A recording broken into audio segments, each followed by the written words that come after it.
Okay, Bismillah. Okay, folks, welcome back. The interior angles of a triangle are in the ratio 1 to 2 to 2. How big are the largest angles? Now, so we have 180 degrees. We're going to divide it into the ratio. So that we have to add the ratio up now. 1, add the 2, add the 2. Because that's what we are dealing with. So we have now 180. We are going to be dividing that by, what are we going to be dividing it by? What are we going to be dividing it by? Dividing by 1 plus 2. Versus dividing by? 5. MashaAllah, you guys are going to fly to the 11th plus, MashaAllah. Yeah, ask the question 3 times just for you guys just to add 1 or 2 or 2. That shows how awake you guys are. 180 divided by 5. 180 divided by 5 is? It is 22. That's what I said.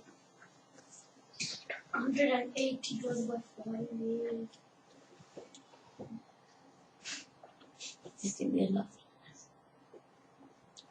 It is 35. 36. 36. And the way you could do that is, say 180 divided by 10 and then times by 2. That's like a quick mental technique. So that's 36. Now, how big are the largest angles? The largest angles have which proportion? The largest angles have a proportion of? 2. 2 parts.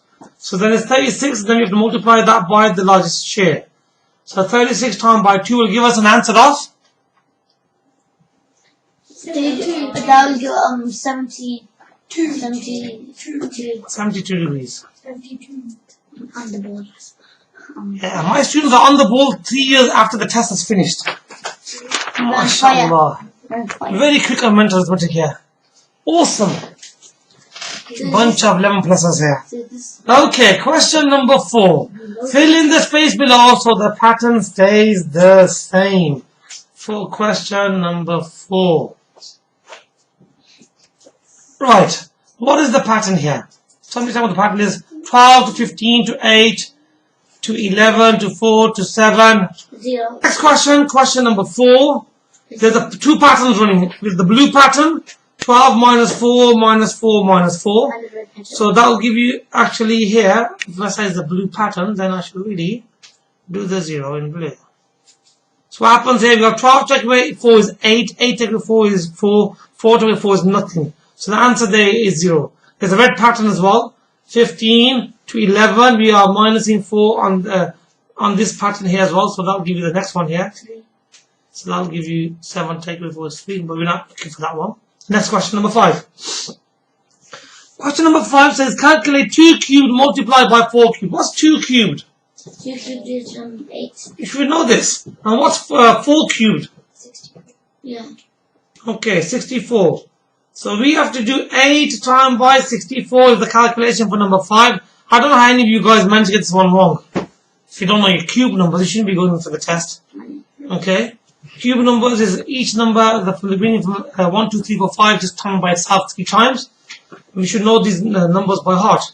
So for number 5, the answer to that question will give us an answer of 512.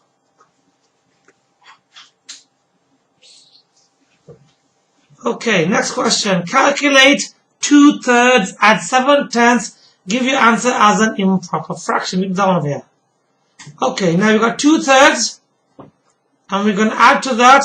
Okay, Mr. Harun, this is your question. I want you to give me the technique for this question. Add 7/10. So you're going to convert one of the fractions into... We're going to convert both of the fractions. Both of the fractions. To make an equivalent. You're going to turn them. Times the 3 by 10. And the 10 by 3. And what we do to the bottom, we have to do to the top.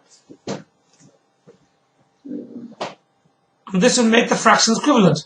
So that will give you 20 over 30. Over 30. And 21 over 30. And 21 over 30. That's lovely. Okay, now, a quick question. We're going to add the top numbers and we are going to not add the bottom numbers. We never ever add or minus the numbers on adding minus fraction questions. We do not add or minus them. They get copied across. So, now because we're talking in terms of 30ths. So 20 add 21 is 41. The bottom number gets copied a 30. cross. Not me.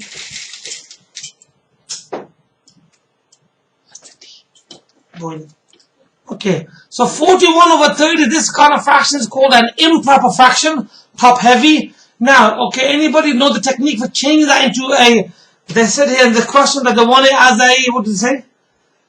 Goes give your answer as an improper fraction. So, we have actually finished. Normally actually for you to simplify it, but they actually want you to leave it right there. So we stop right there, and that is the answer.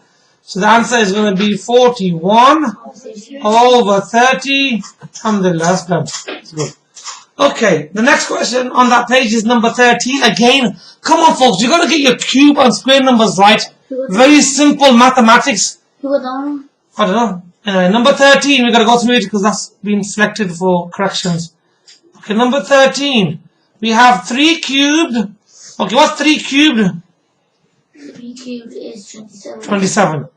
And then it says take away 5 times by 5, and then you got to square the lot. Okay, what do we, now when we work this question out, what's more powerful, take away or multiplying? Multiplying. So 5 times by 5 is 25. And then 27, then 27 take away 25 is worked out, which will give us 2. And then we have to square it as well. So 2 squared, that'll give you 4. So we can use BODMAS in there as well. So question number 13, the answer for that, the grand total is 4. The next question is number 14. For number 14, one of the 2 circular faces of the cylinder has an area of 3.14 centimeters squared. What is its volume?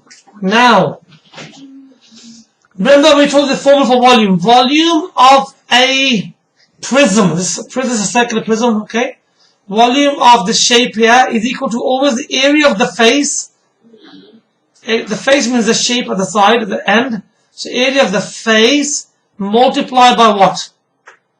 In the textbooks, it normally says length. I like to call it thickness. How thick the shape is, how long the shape is, how wide. Okay? It's about thickness. The thickness is what?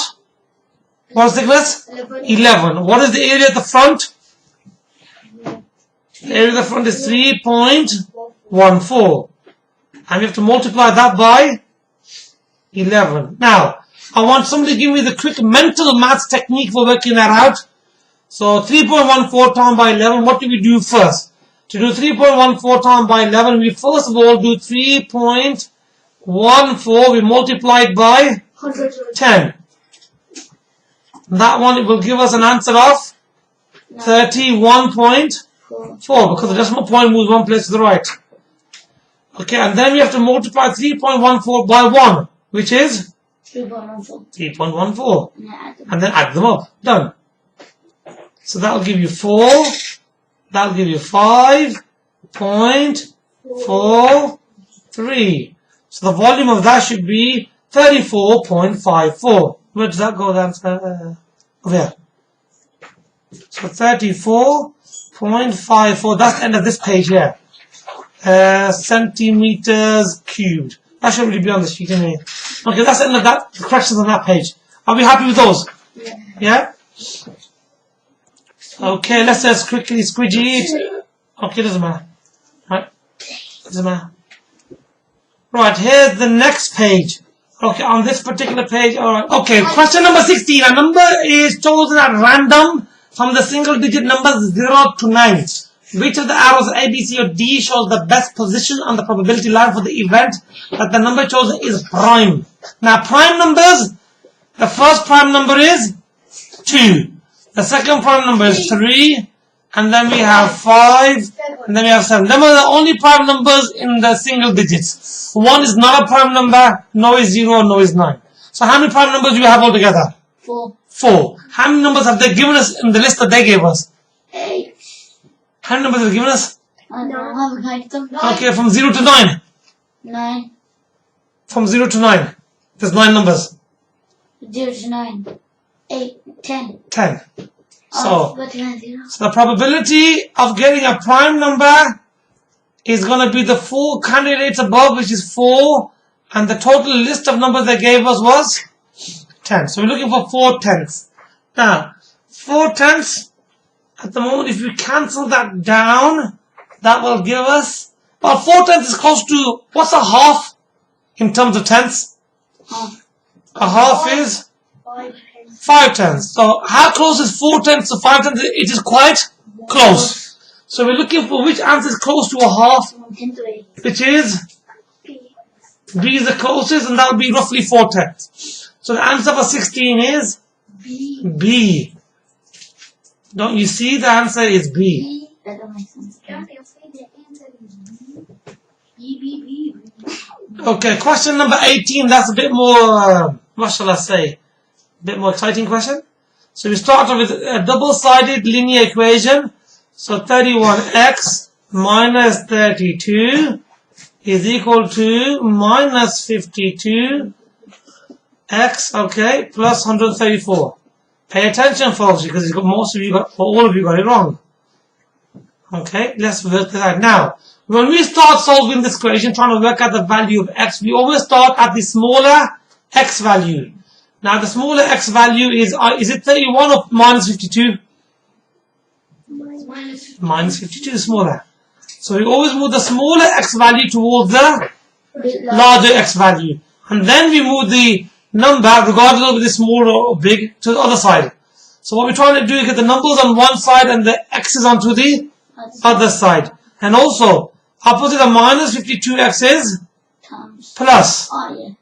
Plus 52x. Opposite of minus 32 is plus 32. So let's rewrite it now. So you have 31x that was originally here. And then we add 52x over here. Okay, folks, I hope you're copying it down. And then we have 134. You are? Mentally. No, copy it down, not mentally. Physically. Plus 30 physically. Okay, so 31 and 52 will give us an answer of 31 and 52 will give us an answer of 83x. Okay, 100. By the way, that should be 32. It looks like a bit like a Z. Is the same thing? 2. Okay, 134 add 32 will give us what? 166. 166. We have to now work out the value of x. So it's going to be 166. Opposite of time by 83 is? Divided by 83. So grab the time from this side. Take it to the other side. Comes divide.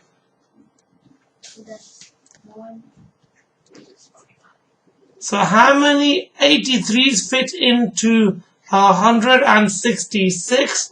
And the answer for number 18 will give you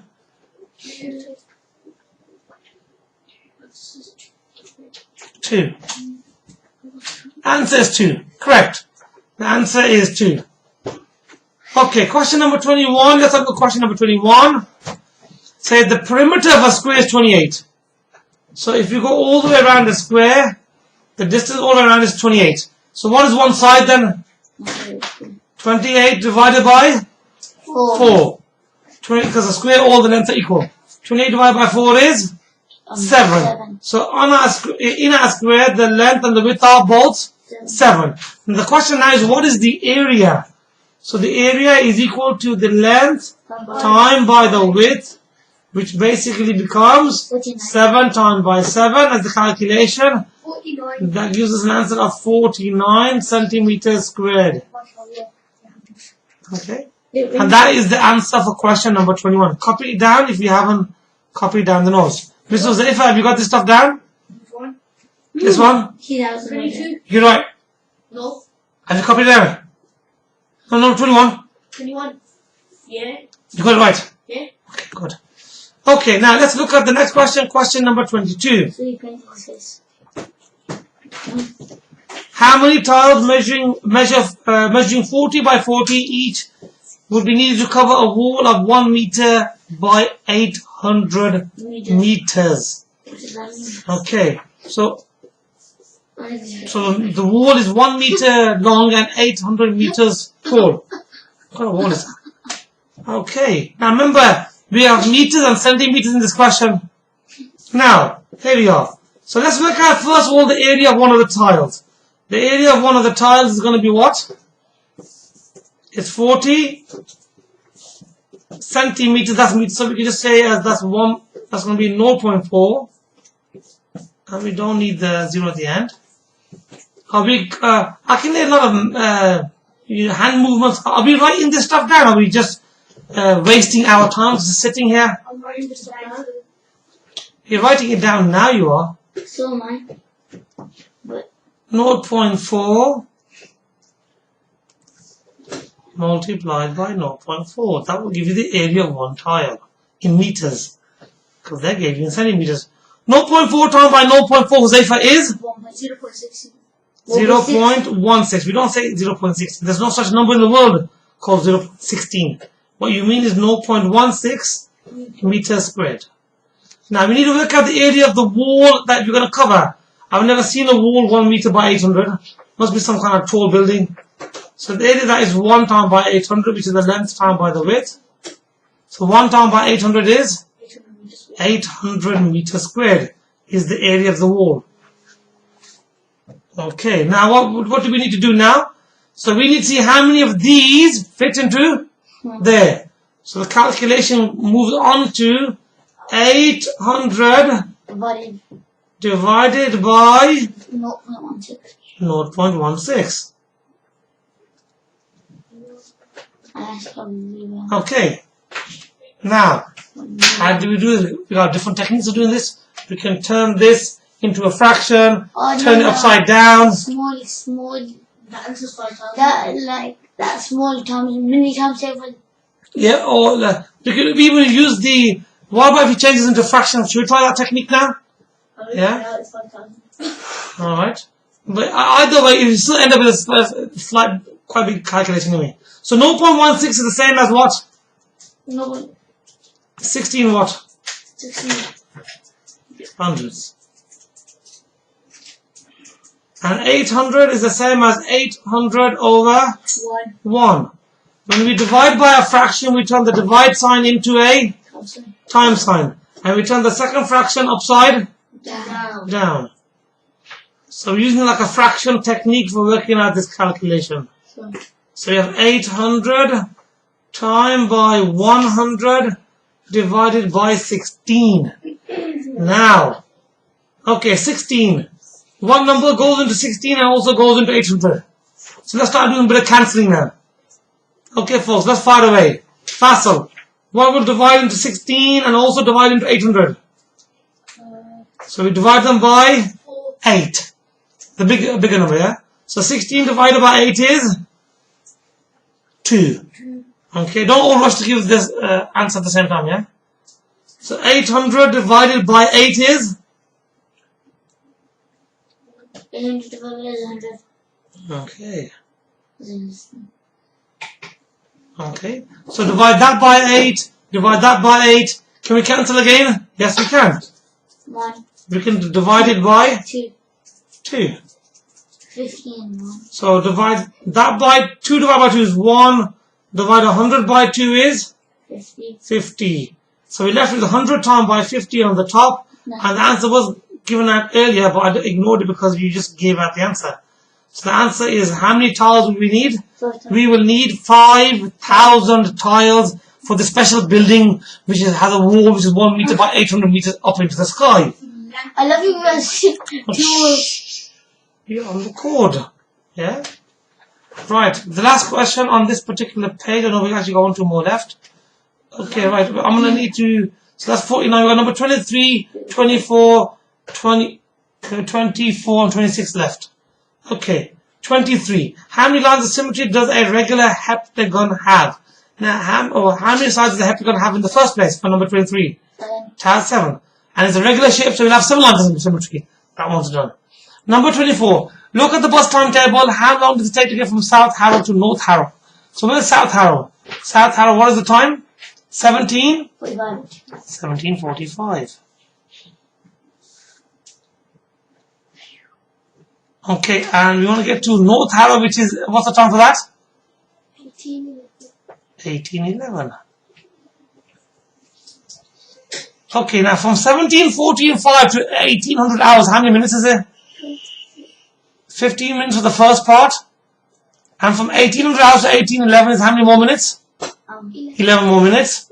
So the final answer for that question is? 86. Come on, folks. Okay, put your hand up, please, on you. To tell me which one of you got that question wrong. Hands up, please. Me of Mr. This next question. What is the sum of the interior angles of a hexagon? Now, to work out the interior angles of any polygon, what do? We get the number of sides, call it n, we take away 2, and we multiply it by 180. Oh. Bit too much. It's called learning. You're going to go to do a grammar test and you don't want to learn simple formula. If it's bit too much, stay at home or CBBS. What is the sum of the interior angles of a hexagon? So a hexagon has how many sides? 6 sides. And then we minus 2 sides. Okay. 6 minus 2 is? 6 minus 2 is? 4. And then we multiply that by 180. So we got 4 times by 180. So we got 4 times, I'm using the space of here because I'm running out.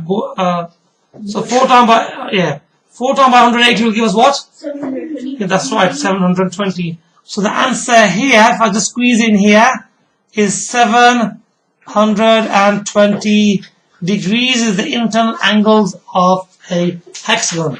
To work out the internal angles, what do? We get the number of sides minus 2 times 180. And that will give us the number of the total angle sum. Okay, is that all done now on that paper? Yeah. All of them? Happy with that? Guys,